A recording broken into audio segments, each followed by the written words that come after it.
you say the main differences between the Coffee Party and the Tea Party? Well, two main things. One is that we're actually not trying to start a third party.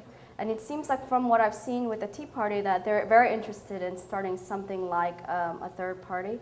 What we're trying to do is really change our political culture, our culture, so that it's a culture where there's a sense of civic duty and a sense of honor and a sense of responsibility in participating in the democratic process.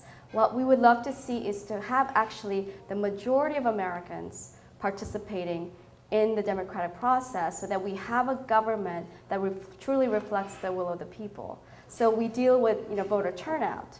We deal with redistricting, all these things that are institutional issues. If we can get the majority of Americans as active citizens, then we are actually able to resolve many of these issues, right?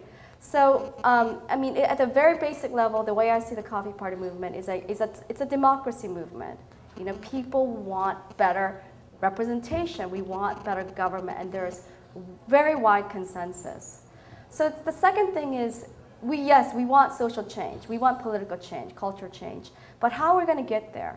Like, the methodology for social change is very different from the Tea Party, from what I've seen of them. And I'm not an expert on the Tea Party. Everything is like translated through the prism of media, so I might be completely wrong. And a lot of Tea Party people are saying that I don't really understand them. So I'm gonna say that's possible, but from what I've seen, it seems that their rules of engagement are just border on uncivil and destructive, And so what we want to do is have a methodology for social change that's really taking from the teachings of people like Martin Luther King, nonviolent, peaceful, and constructive approach. Yes, it's passionate and it's often critical and challenging, but we're not trying to destroy our government. We know that we need the federal government to be part of the solution. So again, I think with the Tea Party, their rhetoric sometimes feels to me like they've declared war on the federal government. It's like their enemy. And we feel like, well, no, that's just not accurate. I mean, it's the only apparatus we have for collective decision-making and action. We need the federal government to be part of the solution.